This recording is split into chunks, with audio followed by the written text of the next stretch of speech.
Hello everyone and welcome back to the channel. My name is Ben and I'm from CMS, and in today's video we're going to be talking about two TiLite active wheelchairs, one being the rigid monotube and the second being the rigid dual tube. The two that I've got with me is the TRA and the ZRA, so they're both the adjustable equivalents of the titanium frame rigid chair.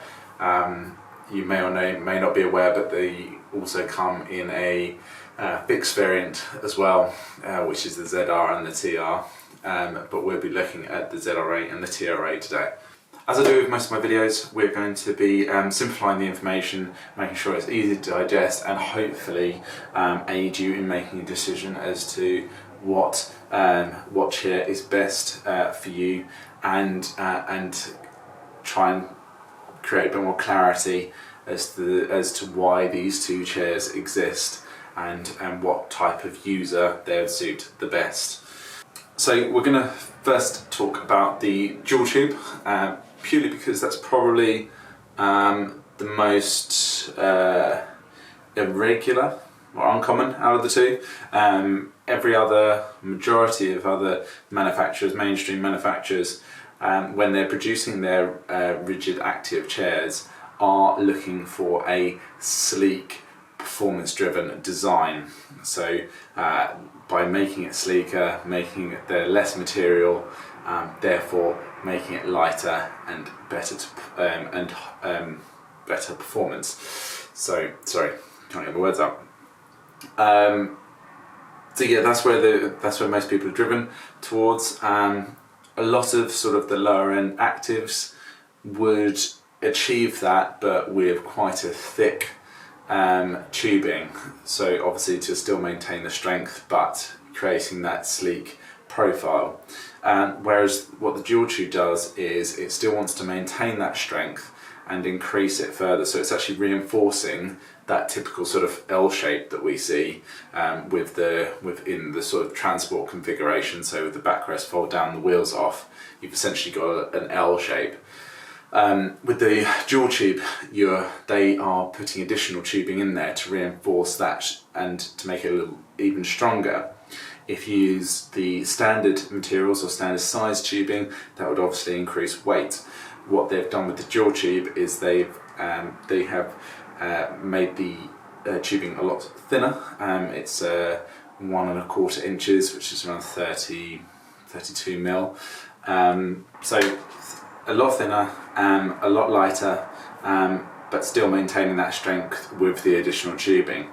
Now this, I think, after I've done a few bits of testing myself, I think it's more apparent when you are throwing it around more in the turn, when you're turning, rotating, and also dropping down curbs. You can really feel the sort of solidarity of the chair, and it gives you a hell of a lot of confidence when you are putting it through its paces. Whereas I think with other standard rigid chairs, with the sort of the single tube design, monotube design, that you can feel, especially in the seat and how it's fixed to the frame, you can still feel some movement, and of course what we want is as little movement as possible, because we want all the energy that we are applying into the chair to be directly transferred into the performance, rather than lost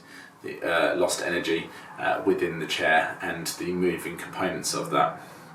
So yeah, so it was really nice and really encouraging, and allowed you to do a hell of a lot more and gave you a lot of confidence when you're doing that. I'd probably say this is even more important with the adjustable versions, because you've got that adjustability and because you've got that movement in the frame or movement in the seating. It's more important to have a solid frame to work with, or a stronger frame to work with, and that's where potentially the dual tube comes into its element.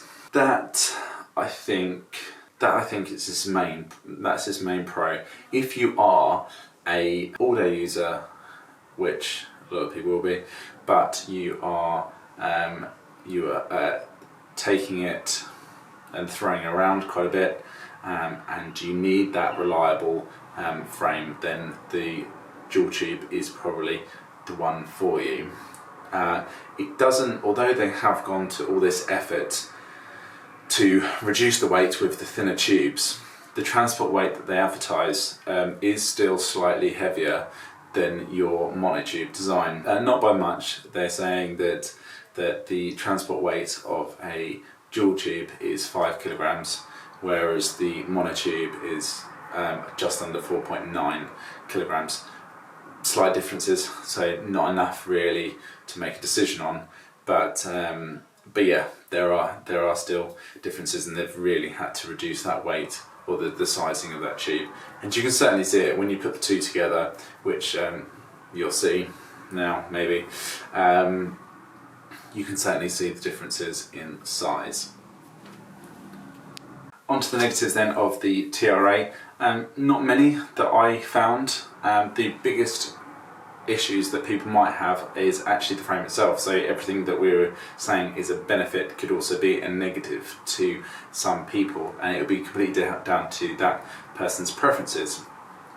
The negatives, and what I'm talking about really, is mainly about transportation. So when someone, if they're driving themselves and they need to transfer the chair once they have obviously got into the driver's seat, if they need to move the chair into the passenger seat, the additional framework may be a problem. Likewise in the boot as well, if you have a lot of luggage and you need to fit the frame around that, then the additional tubing may be a problem. But apart from that, not too bad. The rest of the chair is extremely sleek and extremely compact. The only other thing maybe would be hoist transfers, or just transferring in general, that the frame may be a hindrance. I haven't experienced it, but if you have, please let me know. But apart from that, fantastic chair, and a very, very well put together chair. Moving on to the ZRA, so the monotube design. It draws a lot of similarities to the TRA on terms of outright performance. However, the biggest difference is aesthetics, and the sleek and very modernised design that you'll see from the chair, and you'll see in a lot of other manufacturers' rigid active wheelchairs. Now, because less material, it'll be thicker tubing than it is on the TRA, but yeah, still maintain that strength regardless of what it has to do that to maintain the strength. The ZRA is actually a little bit lighter, not by much, which I may have already mentioned actually, but it's 4.9 kilograms in terms of transport weight. This is very dependent on the sizing of the chair that you actually spec, and obviously how big or how small you may be. But yeah, it's a rough ballpark. It is slightly lighter, but it will be because there's less tubing.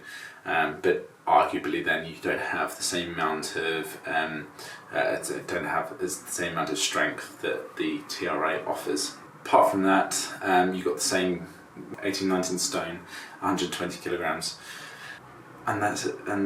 But apart from that, you've got the same adjustable seating. You've got the same sort of footplate and caster design.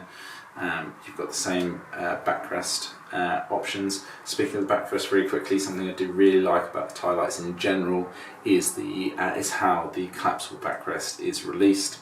Most collapsible backrests or foldable backrests have a cord release to release the actual mechanism, whereas this has got a metal bar release, which gives it a lot more of a positive action and increases its reliability overall. Something that I think I've experienced certainly with the core design. It can wear and tear as time goes on, so something to bear in mind. Apart from that though, still a very well put together chair. I think that's about it. I'm not going to, like I said, I haven't gone into massive details about the overall spec of the chair and the options available. The options available are massive, as you can imagine. If you're unsure really about active wheelchairs in general, rigid wheelchairs over folding or anything like that. I might do a video of a rigid folding, but if you do have any other questions, like more on basic level or in depth about each individual chair, then please get in touch with me and I'll be able to answer those questions as best I possibly can. Apart from that, again, nice and quick, I hope, and you enjoyed it. If you did, thumbs up please, and subscribe to the channel for more videos. Thank you very much.